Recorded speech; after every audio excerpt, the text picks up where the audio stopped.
Hi there. Oh, Valerie, you look sharp today. No, Long may it continue. Oh, I had a nasty shock when I came down this morning and found the monitor was completely dead.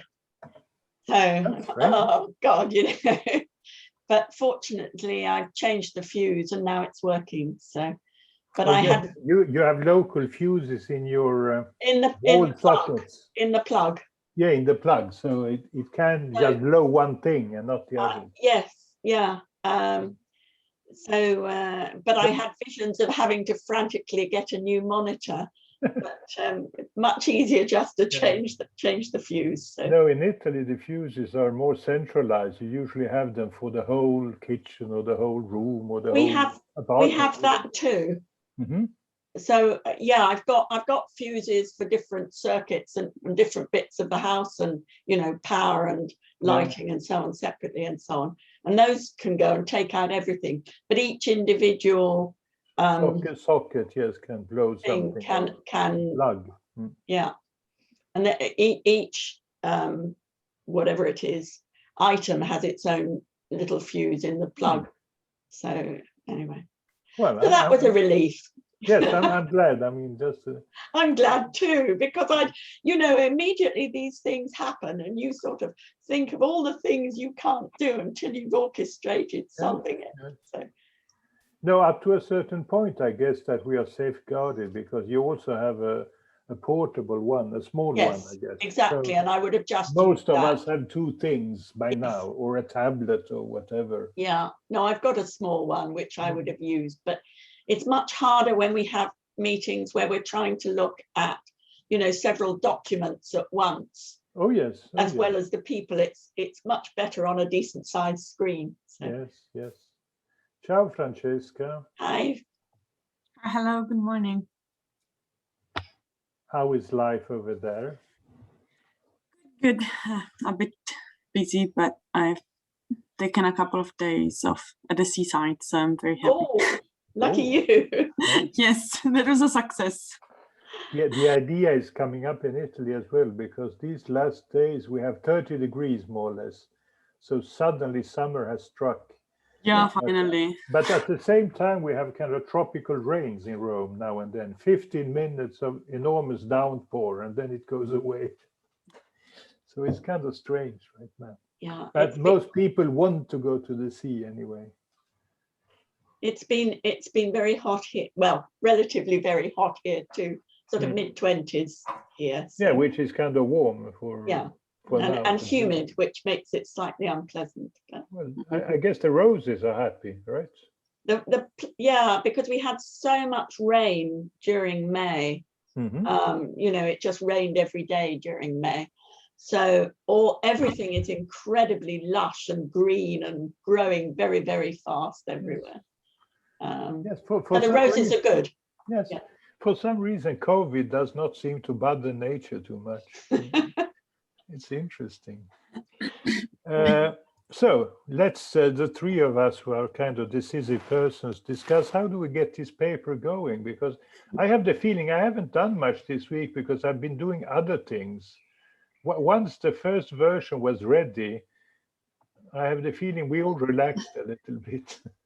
I'm not quite sure what we're meant to be doing now. I mean, we're meant to be getting Hans's comments addressed as much as we want to, and then getting it submitted. But I'm not quite sure where the holdup is and who's doing what at the moment. And maybe everybody else is in the same boat and we're all sitting back waiting for somebody to tell us what to do. Yes, I admit to the same feelings. I was just going to say, I would like somebody to tell me what to do, and then maybe I'll do it. But, yeah. Because one reaction to Hans's comment is, okay, we rewrite the whole paper, we restart the process, right?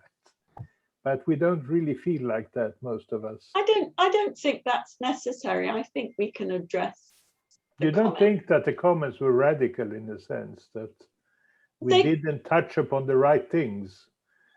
I think that potentially they were radical, but I think that the issue was that Hans was looking at it in isolation, and that perhaps we didn't have the cross-referencing done properly.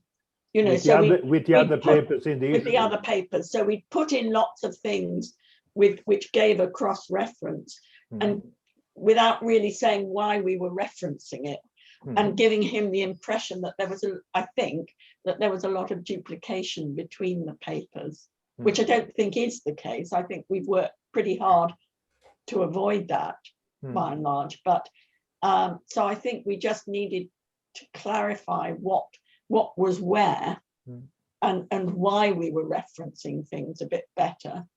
And then also there's this business of trying to say, you know, we had this bit of a gap which we identified, where most of our references were sort of pre-2015, and perhaps they ought to be later and so on. And we, between us, produced quite a lot of potential alternative references.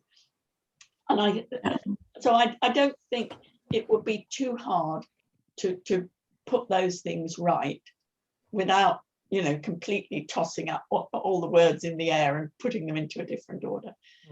But no, you're right that many of the authors are or have been in the other papers too. So there has been a certain amount of knowledge about the other papers implicit in writing, since other people were. I was also not sure what to do this week. Then I thought to address the overlap with the intervention challenges, but there I was thinking it would be wiser to wait for Hans's comments there. So so that's why I didn't really do much in the end. Also, I don't know if we could organize the work like a bit more precisely, like that I look at I had to look at the literature, but then so I was wondering if I should look at the literature for another topic, another bit of challenges from 2015, or if I should take a paragraph and restructure. I think we need Glenn to come and tell us what he would like us to do. Yes, after hearing this random sample of authors, it's it's probably true that, as Valerie said, we don't know what to do right now. Do you know if Glenn is joining, or? I don't know. I haven't heard anything. I know. So I bring the apologies of Lorenzo, but he's busy with the RSS meeting these days. Well, it's exactly distant 1 hour or 52 minutes or something like that at first. But he's in the second chair. Yeah, he hopes he will be able to work on the next week. But that's part of the problem, that as soon as we were ready with this paper, other things have come on. I mean, RSS meetings, RAMP meetings, whatever more, Juniper meetings, I don't know how many of them. So we have plenty of other things to do suddenly. No, we must organize and try to get this done, and at least send it for a first round of reviewing, because then at least we'll know what needs to be done according to the reviewers, and then maybe we can finish this paper. Would be nice. Yes, it would be nice.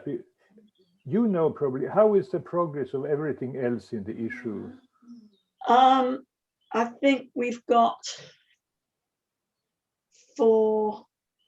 five papers have been submitted to Epidemics. So, and were they commented upon before being submitted, or did they just? Yes, I think they all had various sorts of comments, mainly from Hans, and maybe other people as well.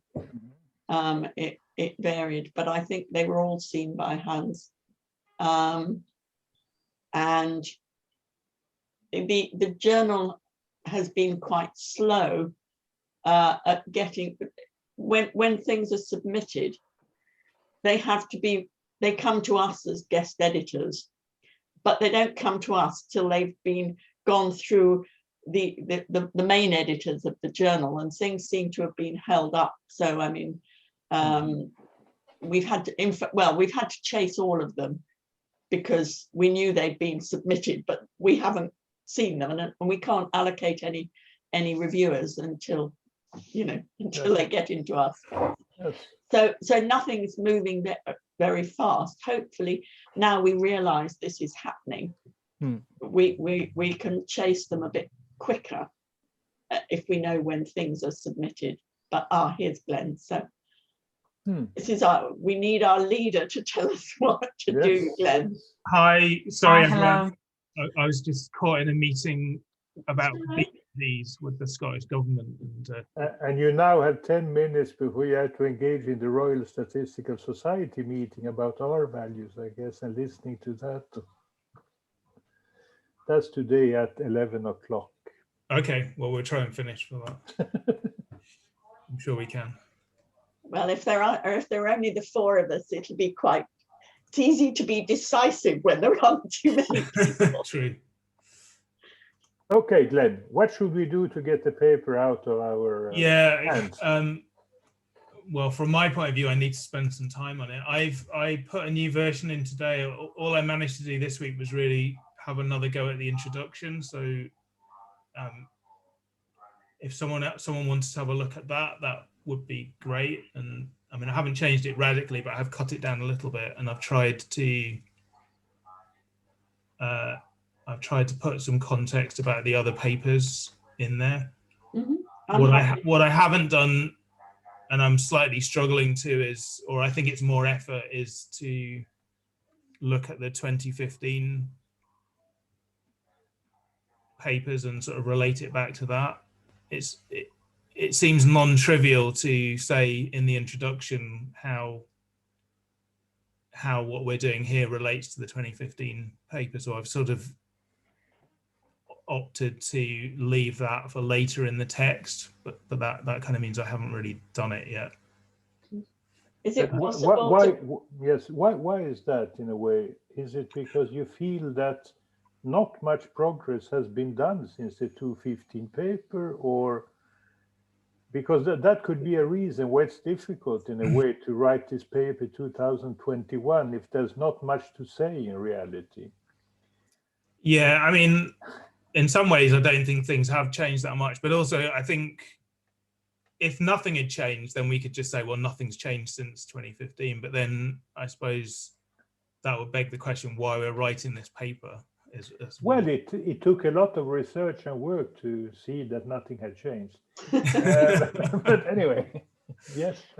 Also, I think, so what Valerie and Francesca and Daniel kind of dug up some references, which, for things that have happened since then. So I kind of felt that needed a bit to be integrated in what we were saying more than just stuck on at the beginning, was my feeling. Can we just in the introduction put a line or two which sort of indicates the areas where there were challenges, broad areas coming out of the last paper, Yeah, I kind of have done that. So that block of text that. Sorry, I haven't looked at what. Yeah, no, I literally put it up at like 20:09 or something. Sorry. Oh, okay, I haven't. I'm happy to, and perhaps Jean-Pierre's as well, to have a look at that. Yeah, that would be great, I think. I mean, I put in this block of text which talks about the challenges, the methodology challenges. So I mention them now, at least, which we didn't before. Yeah. And I changed the beginning of the thing to mention the science paper and the history, the review of the history. So, I mean, as I say, it's not a huge change really, but it's sort of just moving things around a bit. Okay, it answers one of Hans's comments that we did not refer to the 2015 work. Yeah. At least now we refer to it and say, there it is, and there are papers that you can look at. And then you kind of shorten the introduction a little bit, which could be done, presumably. But then what was more? What more did Hans say, which was? So I think he then wanted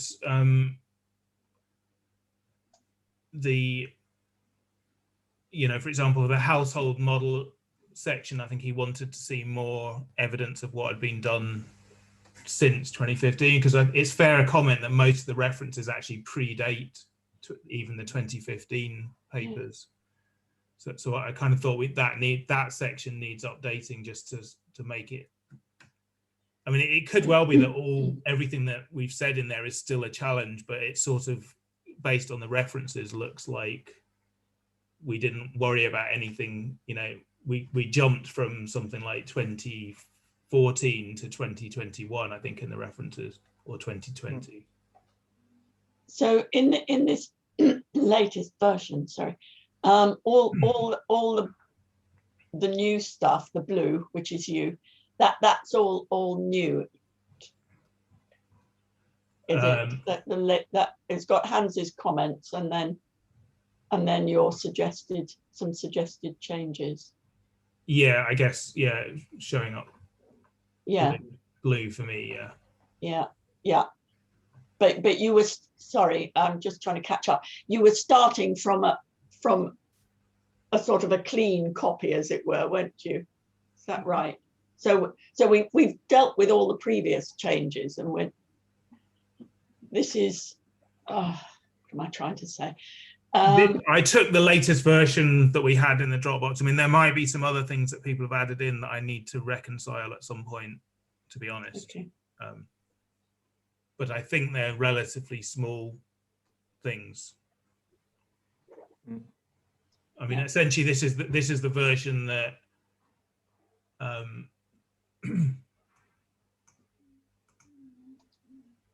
this is the version that we got back from Hans, and it had comments. Yeah. Okay. From Jasmina and myself, and I think I put some. I think this version I might have reconciled some comments that you made as well when we initially got the comments back from Hans. Yeah. Okay, that's fine. But according to you, what is missing is a real assessment of what new has been done in 2015, or what coincide with the challenges that were mentioned 2015, and what has been done in the literature. That is the lacking part that we should insert or evaluate. I think so, yeah. In the various sections. Yeah, that and making sure that it's clear how this particular paper is different from all the other contributions to the issue, which I've tried to address in the introduction. Yeah, one ring to rule them all. Yeah. So then you're thinking that we need to address it a bit more in the individual sections, are you? I think so. So my next sort of task was to try and, well, I'm happy if someone else wants to try the household model and extensions part, because I don't really know that very much about that area, or at least certainly not compared to other people. Understanding is that Peter last time was offering to do that with Lorenzo's help. Yeah. But I haven't heard anything from that side. No, the problem is the same that I guess we are all experiencing. There are so many new things to do. Yeah, I know, exactly, yeah. And that's why we should try to get this off our hands, at least the first round. Yeah, the first exactly, round, yeah. so it's then it might come back reviewed to be changed completely, but yeah, that's the second round. Maybe you could send it round, Glenn, as it is, with some, I mean, rather than trying to do it so much of it yourself, try and just ask specific people to take a yes, we can all look at the introduction, I guess, and see if that seems coherent with Hans's things, and then try to at least work something out in the various sections. Although I don't know if yes, we have more or less experts on each section since they have been written, but Okay, one might do a little bit of literature searching anyway and just see if one looks or searches on the topics, then we might see if there is some recent paper that we have missed. Well, I concentrated when I was doing it mainly on well, I was supposed to be doing network, so I concentrated mainly on that, but also So I did a few others. I did spend a bit of time this week on that section and thinking about how to make it less overlap with the interventions part. And so I was looking at some of your references to the networks, and I just haven't quite got to the point where I've actually written it in any coherent form, but I've kind of got some ideas as to how to modify that section. Okay. And I think there is some important stuff to say. And actually, I was looking back at what Martina Morris had written in some notes early on, and realizing that maybe we could make some use of some of her thoughts as well. Which,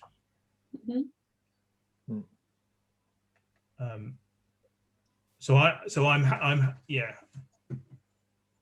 I mean, the original plan like 2 weeks ago was that I was going to do that and send it to Dennis, I think, for him to have Dennis was going to do something on the spatial, wasn't he? Yes, but I kind of see that that's all over, in my mind, that all overlaps now, that it's kind of spatial and network modeling and how we model contacts, really. Yeah. But that will tie in with agent-based stuff, I guess. Yeah.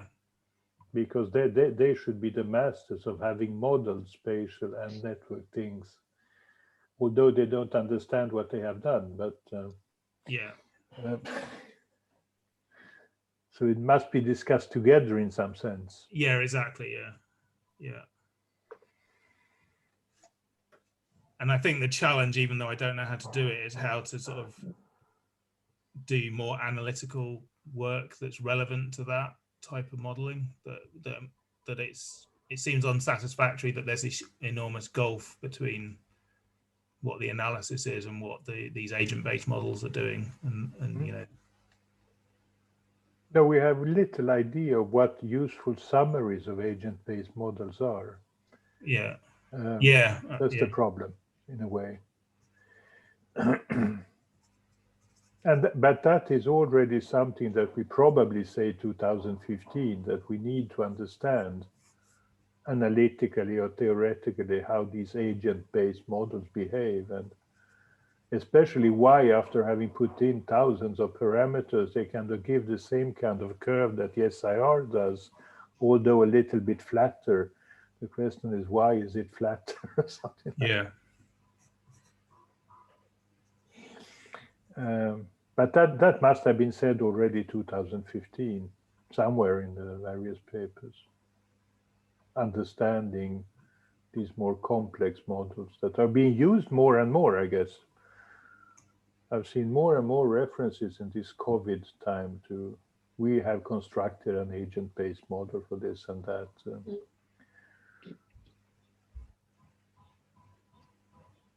Well, I guess it's partly because they seem, from the outside perhaps at least, more believable.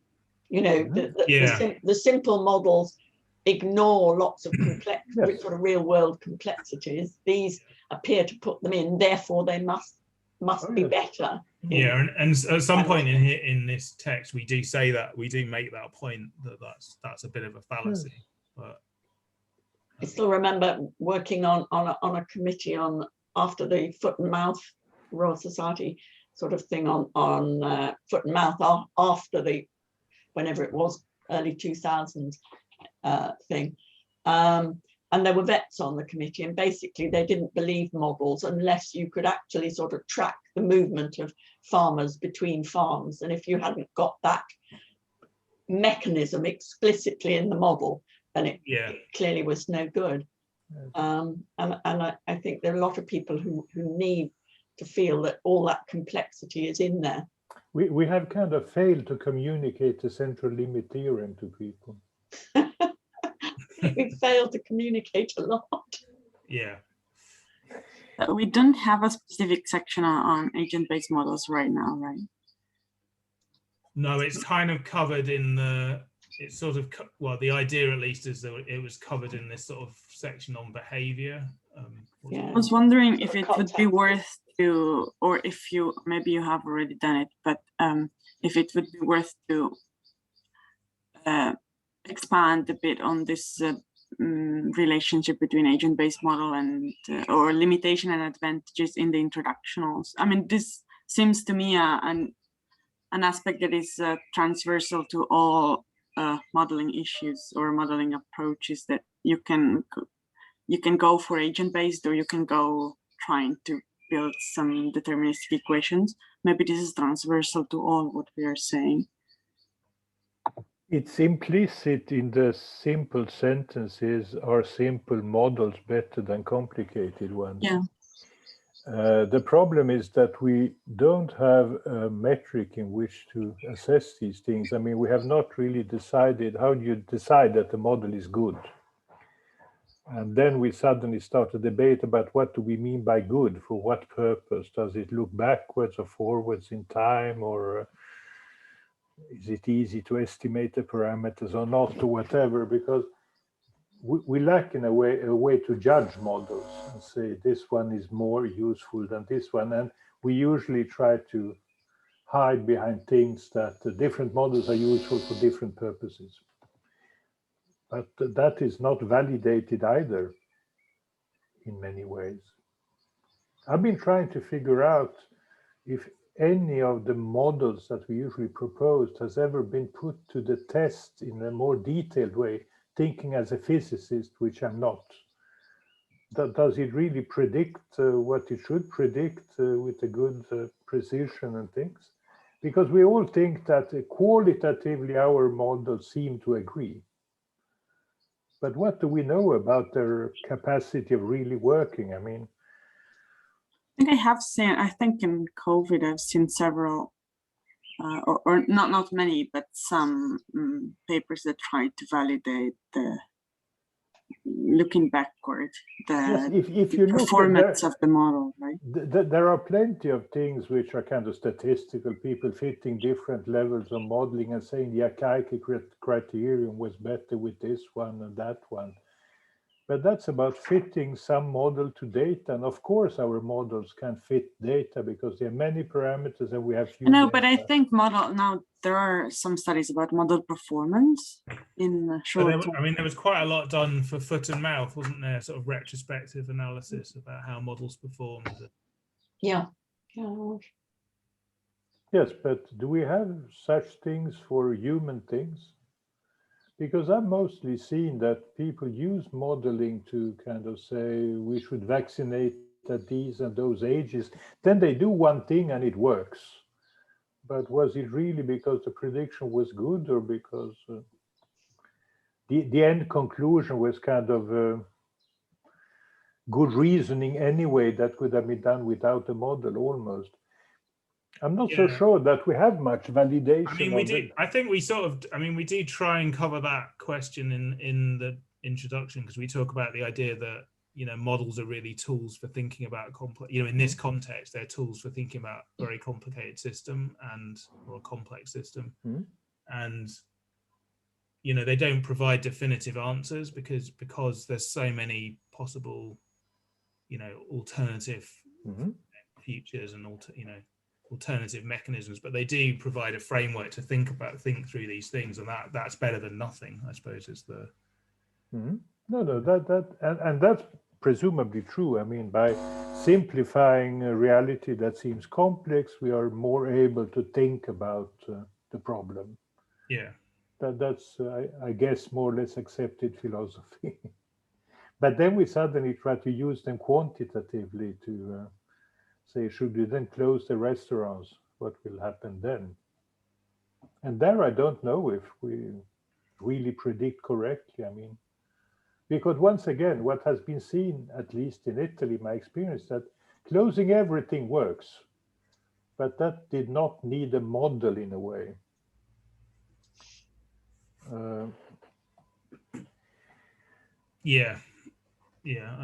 I mean, it is very hard to answer that question. I mean, in the moment in the UK, well, up to the 21st of July there, when the government's hoping to ease all restrictions, there's kind of debates about, well, you're letting some people do this, but you're not allowing, say, weddings to be more than a certain number of people. How's that logical? And it sort of comes down to a quantitative argument, doesn't it, about what the relative reduction in the reproduction number would be for these things. It's very for restaurants, it's very hard to pin that down. I mean,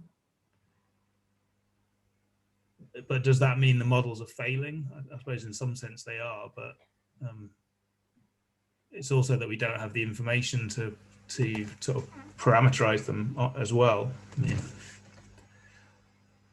I mean, I suppose, I feel this is probably a different discussion, but but it's sort of like weather forecasts have improved massively in the last few years, but that's, in the last 30 years, say, weather forecasts have improved hugely in terms of their accuracy, at least in the short term.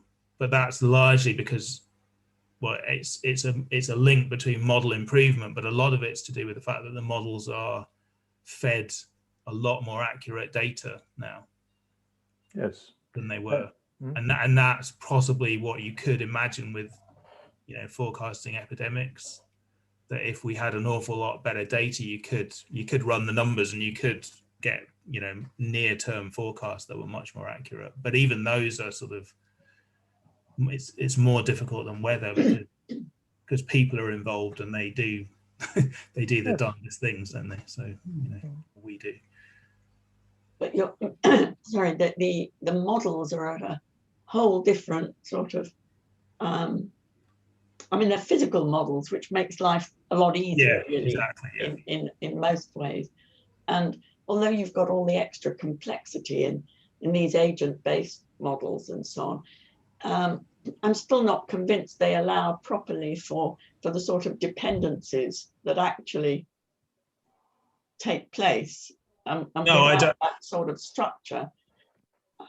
Yeah, I don't either. I mean, I think they're quite sort of, the impression I get is that they're kind of fitting the data, really. I mean, they're representing the data, but they don't really seem to, except in very simple cases, they don't really seem to represent any constraints on behavior or trade-offs that you might think exist. So I think there are some, so like these transport models, if the bus route's closed, then people switch to the tube or vice versa, that kind of thing. So there is a sort of constraint there in that the agent has got a goal to get home or get to work, but it's really quite basic at the moment. Maybe that's not surprising.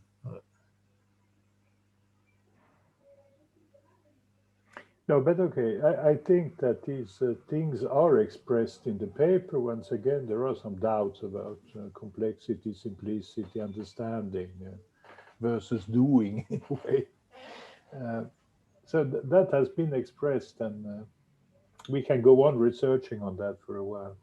Yeah, I think Francesca's right, though, that calling out the sort of agent-based, actually mentioning the agent-based models and our dilemma in how we deal with them as kind of, it would look like a modern adaptation in a way, because it has been, I think it's more common now to have agent-based things, also because there is generic software around that you can adapt, and so it's easier to do an agent-based model now than also, I'm not sure if I so I'm not very expert with agent-based model, but my impression, maybe ignorant impression, is that there's no real difficulty in devising an agent-based model once the computational power is there, while the challenges we discuss are probably most related to deterministic modeling, or not deterministic, but writing down some equations, either deterministic or stochastic. So does it make sense? Go on. Yeah, so no, what I was trying to say is, like, if it's true, but maybe I'm wrong, but if it's true that the modeling challenges we discuss are mostly for non-agent based models, and maybe it would be good to have a brief introduction saying that agent-based model involve a whole other series of difficulties. Whereas here we focus on those. I mean, what are the modeling challenges that we discuss about agent-based model? Well, I think this comes under, so I think I was trying to sort of keep this, or at least at the moment, it's only really mentioned under the modeling contact behavior. And it was trying to say that although people can do, people can represent these, almost arbitrary complex models, that it would be useful to have some kind of analytic approaches or sort of simpler versions of the model that we could potentially analyze. And maybe that makes sense already. I will maybe read the paper again with this in mind. My point was just if we should mention it as a transversal approach. Yeah, I think highlighting it more would be a good idea, because I think it is one of those key challenges. I mean, clearly we don't know how to do it. so even though, but I think there are some possible ways forward, to simplify these things. And it does seem to be the key challenge to me in COVID is really how to, or one of the key challenges is how to represent how populations respond to the pandemic itself and to lockdowns and restrictions, because that understanding that is critical to how you design better interventions, and that sort of thing isn't really, there isn't really the modeling tools to support that, I don't think, at the moment. No, and there you get into problems, because the public or people or the population does not really respond to incidents or something like that, but they respond to the information that is given about incidents and measures and debates. I mean, exactly what has the debate about vaccines done to population more than the vaccines itself? And so we have a further level to model in a way, namely how reality is translated into information, and whose information and who reads what information. And suddenly the thing becomes complicated. And I don't know how good the behavioral scientists are at judging how does population react to a certain event transformed through media and opinions. I don't know how much they are willing to do it quantitatively, because qualitatively you can certainly say things once again. But yeah. And I guess with all that, the issue is where the dividing line comes between this paper and the interventions paper, which presumably also discusses effects of interventions. And that's why I was sort of trying to, so my plan, like I said, I haven't quite revamped this section, but my plan was to try and focus on the idea that what we would kind of like, people can use agent-based models and various complex forms of modeling, and they can make various assumptions about how people behave, but it would be, it would be, I mean, yeah, okay, I'm going to express this the way I'm going to express it, but it's a terrible expression. But, it'd be nice to have a branch of more analytic epidemiological modeling that tried to tackle these issues in some simple kind of toy versions of these models. Because I don't feel we have that at the moment. I feel we just have this huge kind of like industry of people who can develop these very complex models and say, well, this is what my model says, therefore this is what we should do. And one, there's lots of statistical problems with that in terms of fitting models, but I think there's also problems in terms of understanding how those kind of models, what the generic features of the model behave. So in a way, what I'm suggesting is that we have household models, which is an area where we've abstracted something from reality that is quite generic, but also we have abstracted it in a way that allows us to do lots of analysis and understand those aspects to a high degree. And it would be, what a challenge would be to do something similar for how people respond to epidemics and controls and what have you in a way that allows us to have a similar kind of branch of epidemiological modeling, which actually develops out of this pandemic, that we then sort of start to think about how people respond to intervention. And because in fact, I don't know if it's completely true, but I think that none of the models that are being used right now, if you think of Great Britain, really has the reaction of people to the epidemic. The population is always inert. They are kind of either following the dynamics of the disease that goes on independently of what people think, or the dynamics of interventions that says we now reduce to 50% the contacts of people in 80%.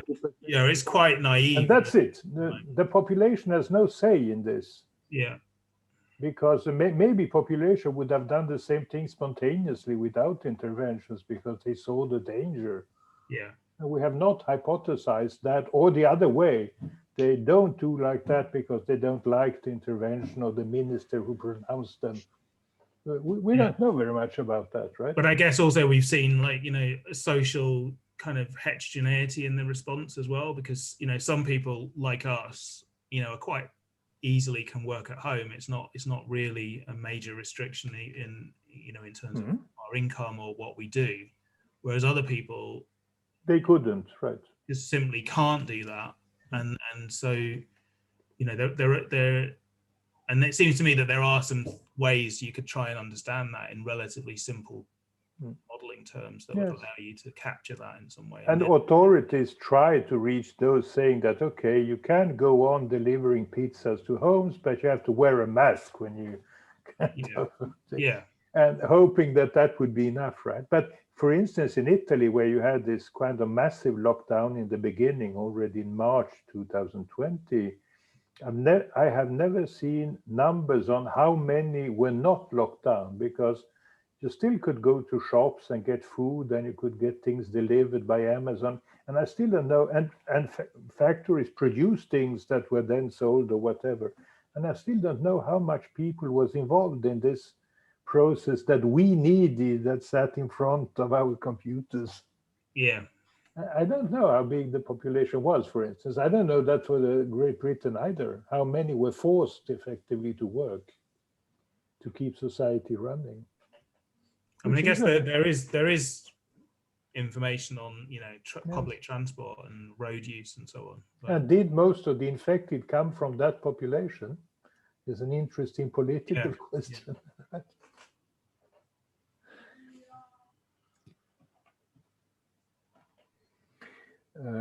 I think it was here, at least, it was more sort of indirect information, because they had information about those ending up hospitalized and so on, and could track that back to different parts of the country or different ethnic groups or, whatever, and then sort of hypothesize that these were groups that were more involved in certain industries and so on. Yeah.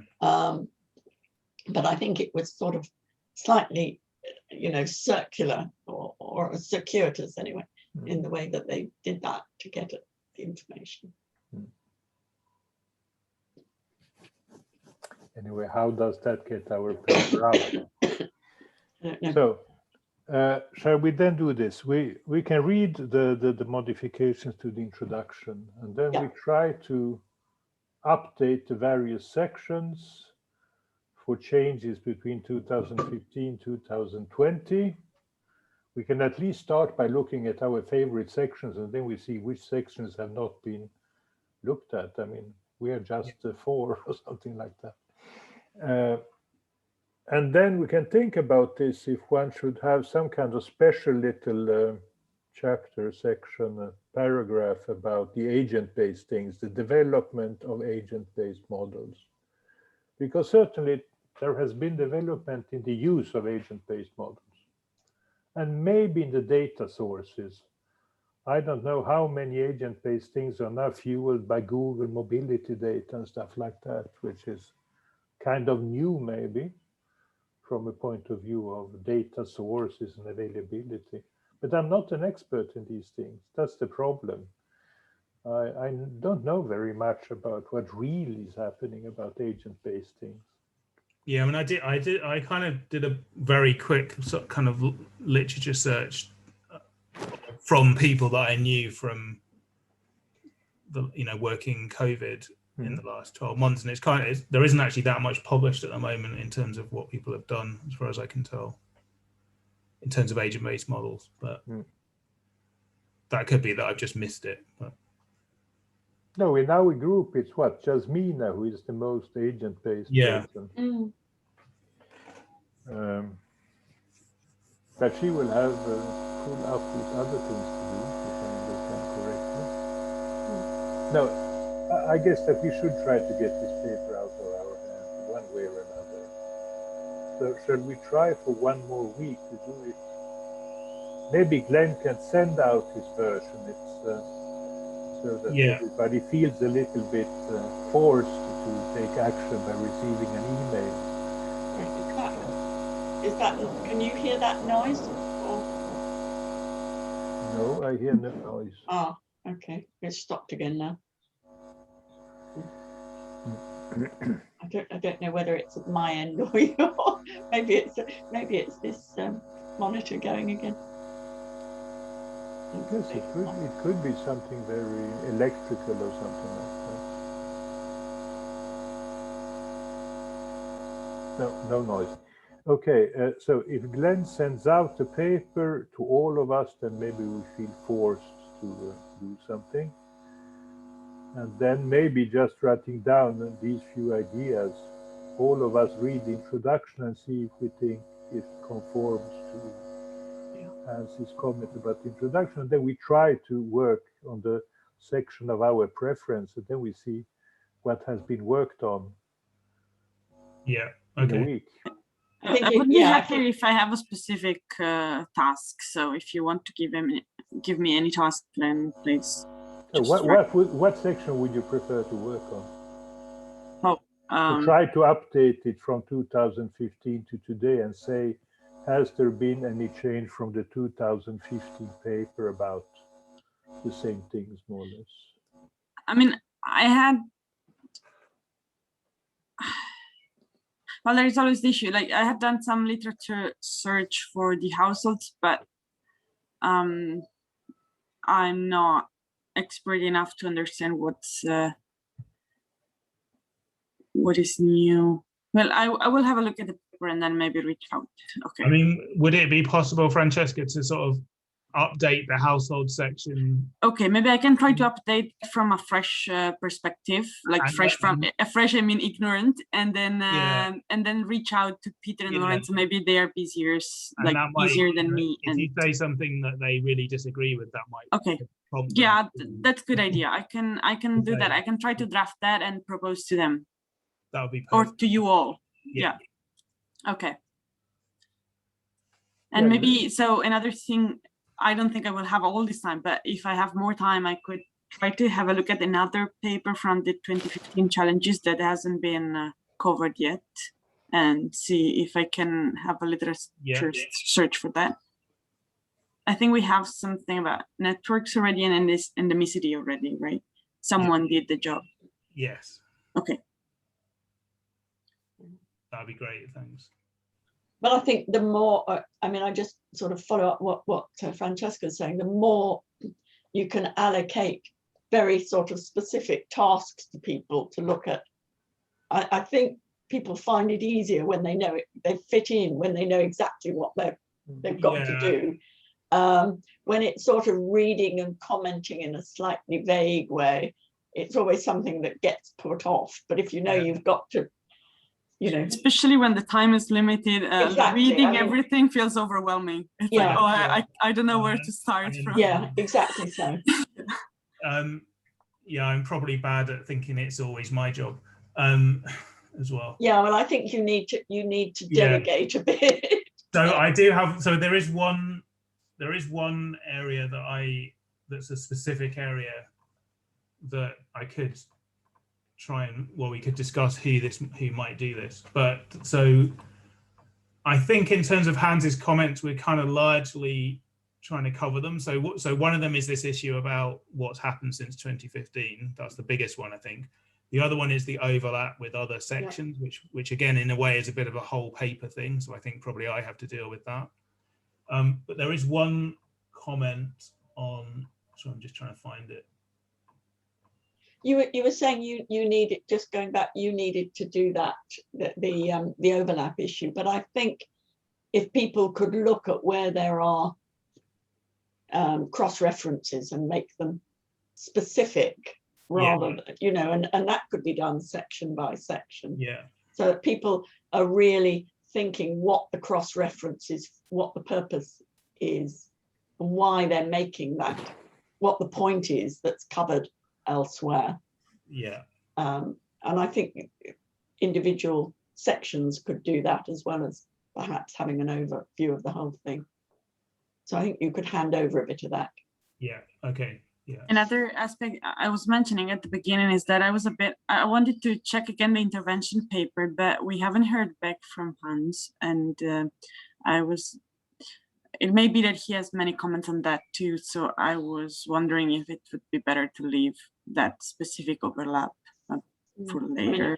From what Miriam said, hopefully we'll get that back imminently, because she said Hans was still planning to look at it this week. So the week is drawing to a close. So. Yeah. Sorry, Glenn, because you. So in section 6.2, under better compartmental models, Hans has got a really long comment about the challenge to essentially the challenge of figuring out whether it should be an SEIR model or a, you know, or what other sort of compartments. And he kind of starts off by saying that what we've stated is not a methodological challenge, but then essentially seems to say that it is a really important challenge. So I was planning to try and expand on that, but okay, but I can take a look at that point. So it's something that Hans got a little bit upset about. Yeah, basically. Okay. Well, upset or excited about, I can't, both, I think. 6.2 and Hans. Okay. I'll look at that. See. And I mean, I should say that in this current version, I have deleted some of Hans' comments that I thought we were kind of dealing with, or we've internalized in some sense. But that one's still in there. Okay. And that really is an issue for generic modeling, isn't it? To decide, I suppose, how many disease states you need and what you how big a state space. Yes. Yeah. And some of them are real in the sense that do we need asymptomatic and symptomatic ones? Sure. Others are completely at your technical choice. If you want 3 exponential compartments to simulate a gamma, that's you could yeah. Okay, no, I'll try to look at that question then. And he mentions a couple of papers. He doesn't actually give references, but he mentions some papers by Mark Lipschitz recently, which I've not had a chance to look at yet. Okay, I'll try to do it. Right, thanks. Okay, shall we let another week go then? Also, because in 5 minutes the Royal Statistical time for the other meeting. Yeah, I'll let you go. Okay, thank you. Thank you. I'll send out an email sort of with your version, yes. So we have that, and everybody has that, and then just a few lines above it saying you should all really work on this, and maybe if you want, just give specific tasks or say something about who could do what, or and maybe a bit of guidance as to how you want us to work on it. I know Ben has been inundated with variants on the estimation paper, with everybody producing a different edited version. Right. Okay. That's a problem that we faced in the first version, right? And we kind of prefer that you wrote a review saying, I would have written like that, but separately, so that at least you have comments about the one text that is present now. Yeah. I think that's easier to integrate than just having 5 different versions of a paragraph. And then I don't know which style is best. Yeah, I mean, well, I guess maybe people working on different sections is the easiest way to. To rewrite the section itself and say, this is my version of the section that respects the comments. Yeah, and ideally then if there's more than one person working on a section to, to liaise between themselves so that when they get something back to you, it's a combined version. Yes. Yeah. Okay. Time for the next meeting. Okay. See you there. Yeah, where is it? Royal Statistical Society in London. It's some nice little house, or? Yeah, it's near Barbican. I don't know if you know that. So it's sort of in the city, or towards the city. Yeah, it's an old sort of mission school, I think, building. Oh. Sounds nice. I'll try to be there in a couple of minutes. Okay. Better run. Yeah. All right. I will. Thanks. Bye. Thank you. Bye. See you soon Thank you. again. Bye. Thanks. Bye. Bye. Thank you.